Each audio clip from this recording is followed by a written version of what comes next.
Agosto 6, diha sa atong liturhikanhong kalendaryo sa simbahan, atong sa ulugon ang Transfiguration ni Jesus o pagkausab sa panagway ni Jesus. Karong tuiga, Agosto 6, natumong niining unang Domingo. Mao nga karon, mao ang Transfiguration Sunday. Importante nga atong makita ang nagpaluyo nga panghitabo sa wala pa ang saysay mahitungod sa Transfiguration ni Jesus didto sa usa ka bukid. Ang nagpaluyong panghitabo ni ana mao nga si Jesus na mahayag na ngadto sa iyang mga tinun-an sa una nga higayon mahitungod sa iyang dangatan didto sa Jerusalem. Misulti na siya sa iyang mga tinun-an nga inigadto niya ug sa iyang mga tinun-an sa katapusang higayon sa Jerusalem. Kay si Jesus dili man to taga Jerusalem, didto man to siya nagsugod sa iyang ministeryo sa Galilea. Miingon siya, inigadto nako sa Jerusalem sa katapusang higayon, patyon ako didto, ug human sa pagpatay kanako, banhawon ako sa Amahan. Ug kanang maong gisulti ni Jesus sa iyang mga tinun-an, sa dangatan niya didto sa Jerusalem, nakapahadlok kana ug nakakuyaw sa mga tinun-an. Kay kon ang ilang gisunod, patyon usab, unsa may dangatan sa mga sumusunod. Nangahadlok kana sila. Posibleng adunay daghan nga nagduha-duhan na sa pagsunod nila kang Hesus. Mao kana nga usa ka higayon ni ana ang tulo. Mura man ni sila og kanang kanang kung dunay napulog duha, duna po'y tulo nga murag core diha sa mga tinun-an ni Jesus. Si Pedro, si Santiago ug si Juan nga managsuon. Usa ka higayon ni ana, gidala sila ni Jesus didto sa bukid ug didto nakit-an nila ang pagkausab sa hulma ni Jesus. Sa iyang porma, misanag siya samag adlaw. Ug nga dili lamang si Jesus ang misanag, kundili ang tulo nakakita usab kang Elias ug kang Moises, mga figura nga importante sa daan nga kasabutan nga anaa usab didto, masanag usab ang ilang bayhon. Ug gani silang mga tinun-an, natabunan pud kana sila sa panganod nga masanag usab. Misinati sila sa unsay gisinati ni Jesus. Ug anaa ang pagpahinumdum kanila samtang gitabunan sila sa kasanag sa panganod, kini mao ang pinalangga kong anak, paminaw kamo kaniya. Ug mao manggani nga sa kaanindot sa maong kasinatian, dili na gustong manaog gikan sa bukid si Pedro. Munang miingon siya, maghimo kita dinhi og mga payag. Apan miingon si Jesus, mulugsong kita. Ug ayaw ninyo isulti sa uban ang inyong nasaksihan hangtod nga mabanhaw na ako. Nga sa konteksto, mga kaigsuunan sa mga tinun-an, sa marag pasiun na nga pagtan-aw sa himaya nga ilang masinati unya sa kapuno niini ang Transfiguration. Ang Transfiguration sa magpaglili sa Dios nung himaya, sa magpaglili sa himaya nga masinati sa mga sumusunod ni Jesus, human sa kamatayon. Apan walay kahimayaan, dili nila masinati ang maong kahimayaan, kundili moagi sa dalan sapagkat tinuod nga sumusunod ni Jesus. Ug ang dalan sapagkat tinuod nga sumusunod ni Jesus, anaa gayud ang mga kalisdanan.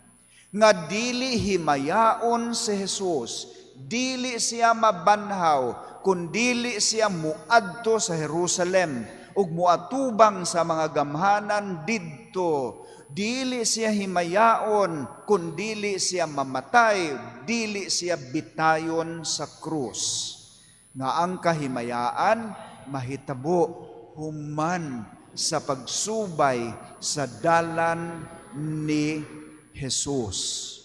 Ug posible nga sugod ni anang maong panahon, hinay-hinay nga nakakaton ang mga tinun-an ni Jesus sa matinud-anon nga pagsunod kaniya. Ug dili lamang baya atong hinumduman, dili lamang sila ang nakasinati ni anang maong pagkasanag ni Jesus, kundili ang bukid na nga anaa sila didto mipandong kanang maong Dios nung himaya. Nga naa di ay usab ang pagkausab ni anang maong dapit. Mao nga ngayon nato nga pamalandungan mga kaigsunan atong tanawon, sa atong pagsaulog karon kita sa isip mga sumusunod, kita isip mga binunyagan, dili lamang kita magsaulog sa transfiguration, gani magsaulog na gyud pudta sa resurrection. Ug mao man gani kana ang misteryo nga kanunay natong gihandom sa matag adlaw nga Domingo, no? Kita karon sa atong panahon, makabasa na mahitungod sa transfiguration, apan nagsaulog na pud kita gayod sa resurrection. Nianang maong panahon diha sa saysay sa Ebanghelyo ni Mateo, wala pa na mabanhaw si Jesus. Wala pa mabanhaw siya, wala pa siya masinati sa mga tinun-an sa iyang nabanhaw nga hulma. So alang kanato karon unsa man ang kahulugan ni anang maong transfiguration? Ang transfiguration alang kanato maunay pasiuna sa resurrection, ug sa samang higayon maupod kana siya ang padayon nga manghitabo unta kanato ug sa atong katilingban. Nga padayon kitang mausab ngadto sa masanag, masilak, no, ang atong pagkabinunyagan, ang atong pagkasumusunod ni Jesus. No? Naamay mga dali nga mga transfiguration o pag-usab sa hulma karong panahona, no? Kanang taphaw nga mga pagkausab ba, no? Kana di ay mga sapian nga magpausab sa ilang nawong na may transfiguration nga nahitabo ni ana, pero mabaw, na? Kana bang kuan, no, magpataas sa ilong. Minata mga Pilipino nga kuan dilim ta taliw-tiw og ilong, no, mao man ni atong ilong, na ng patasan. Nantos sige pataas nga hiwi na hinuon. Ang way budget i-photoshop na lang, na pero di man makita sa personal, na naaman ang maong mga pangandroys transfiguration.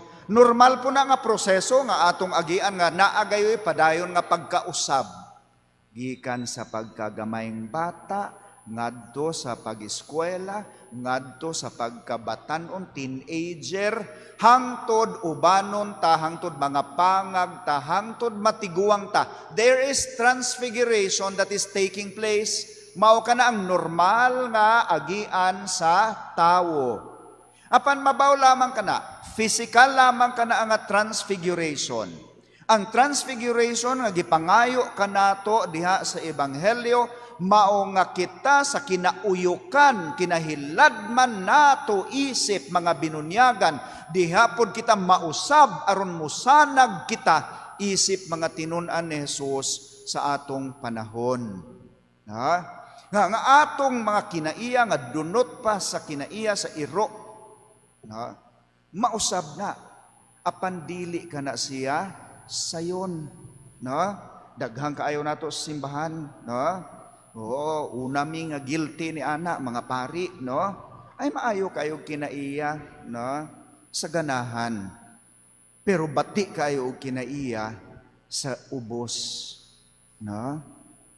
Kinahanglang matransfigure na, Kay basin bayag maayo lang putag tinagdanay sa atong mga hi sis, hi brad, ug makasugat kitag mga tawo, nga tan-aw nato mga gagmay murag mga kuan walay bili, bati kaayo taog kinaiya, Kung suod sa dugay nga panahon, nagsigi na tagsugal, karon daghang kay mga e-games, online gaming, ambot og na minus-minus baka popular ang sabong, ug ang swertres, naay transfiguration nga gipangayo ni ana. Kung adunay nagtago diha sud sa kasing-kasing nga babag sa pagsanag sa kinabuhi nga Kristohanon, gikinahanglang matransfigure kana. Kung tan-aw kita sa lapad nato nga katilingban, ug karon sa atong konteksto, makasinati kita. Atong katilingban nag-anam og kainit, Wa mo kabantay sa kainit kagahapon, Ug sa miaging adlaw dito kus BEC sa Dulhugan pagkahuybes puwerteng inita. Nga ilahang meeting alas 11, Pagka Sabado, alauna sa hapon puwerteng yung inita, Nga atong grounds nindot simentado tanan, pero mubantang ang kainit. Nanginahanglan ka na siya nato, aron duna untay pagkausab ang nabati nga panahon. Kung adunay daghan nga mga social problems, sama sa problem sa addiction o sa kining mga kurakot diha sa katilingban, ang mga tinun-an nga nakasinati kang Hesus mao ang muhimog mga lakang aron musanag, aron mausab ang maong mga sitwasyon. So the transfiguration is also about sa atong katilingban karon.